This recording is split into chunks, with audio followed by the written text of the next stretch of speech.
Welcome back to Hayes Outdoors and Tractors. As you can tell by the thumbnail, we got a Harbor Freight US General 5-drawer mechanics cart. We built a 16 by 24 tractor shed for the RK. You'll be seeing that in future videos coming up here, but I thought this would be a good purchase to have in here, so as I'm doing maintenance on the tractor or any of my vehicles, I can just wheel this around, have your tools right sitting beside you. Black Friday, it was $219, so I thought it was a good deal. So we're going to go ahead and unbox it, put it together, and then we're going to do a review at the end, just the first impressions of what we get from it, and put some tools in here and see if we can put this thing to work. Sit back and enjoy.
All right, let's take the box up. We'll sit back.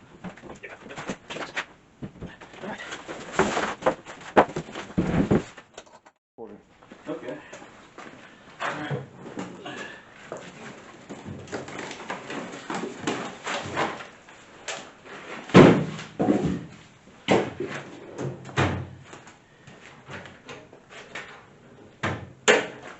It's not going back in. Is there one on that side too?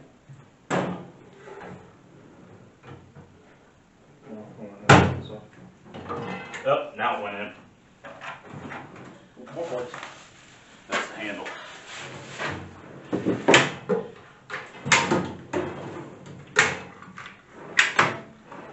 I got some good sliders. Just recording the cut the best I can. Try to So, here's the tray going on.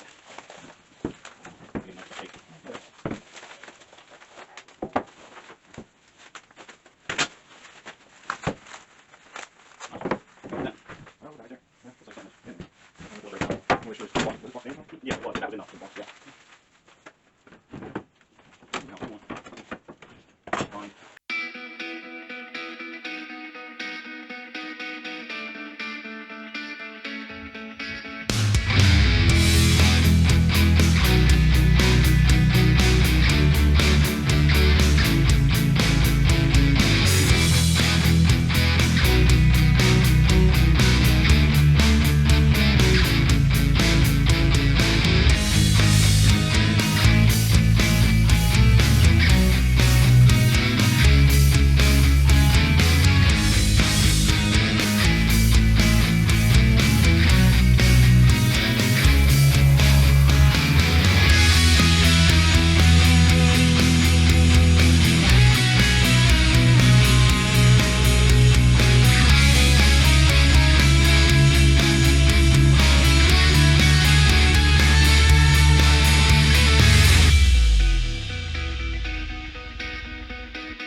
Okay, so one thing me and Adam have found right off the bat is on the bottom when you're assembling one of these carts, they come with this black protective cover. The problem is they don't cut the holes for the bolts in this cover, so you have to cut a slit in there. We used a utility knife. The problem is these bolts have a square underneath them to get down into the metal to keep you from spinning. This material will not allow them to seat down in there, and you have the Teflon nuts that won't let you go on more than the width of the nut, and then you have to have tension on that back head for it to let it screw down. So what we ended up doing is we took a pair of vice grips, grabbed the head, and then put the torque gun on the back side and got it to at least hold the tension so it could draw it in. The downside of that is it's ripping the material and kind of messing it up a little bit. You'll be able to see. But we didn't have any other choice. I didn't know how else to get on there. We tried to put a hammer on there, just put pressure, and it just didn't work. So we had to get vice grips on it and get it clamped. We do got it down now. So we're going to go on from here, but that's just an issue that we just ran into starting out.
Okay, thanks for watching today.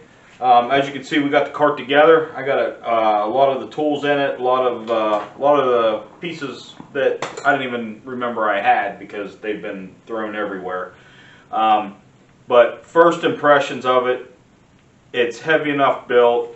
I mean, for what you pay for the US General, it's a very good tool cart. It makes it so you don't have to walk across your building 15 times trying to get tools that you need when you're working on your tractor or your truck or something.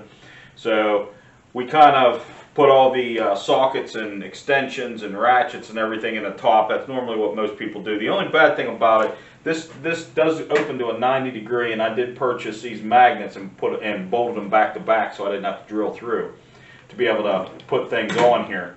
The only bad thing is, like, if you have the Pittsburgh brand breaker bar or pry bars, they stick up. If they stick up, you can't close the top. So I figured having this in here, not being able to close the top anyways, I put my tape measures and my impact driver and stuff on there. But we got all of our screwdrivers and ratchets in there. I got SAE wrenches, metric, my pliers and everything I put in here, and crescent wrenches. This one here, we got all our nut drivers, the big wrenches, quarter drive, and then down here I have some pipe wrenches and some different bigger stuff that we needed. So it does have this nice tray over here that you can put cans on and stuff. I just threw a couple in there for right now, and I plan on putting my oil and my hydraulic fluid and everything down below in the bottom tray eventually. So, but yeah, my first take on it, I mean, it's a nice box. You know, like I said, for $220, and it's given me some room now in my other box. So that's the main thing, and I am going to buy the 44-inch double chest from US General from Harbor Freight, and then I'm going to get the two side cabinets, so it'll end up being a 72 total, and that's where all my main tools will be. So that's what we're going for, and that'll be after the first of the year when we get that all set up. And my goal is to get rid of these two boxes and have just one box, and then have this to be able to move around with my primary tools to work on my tractor and stuff like that. So I hope you enjoyed the video. That's what we've seen, what we thought about the tool cart, and we'll catch you on the next one.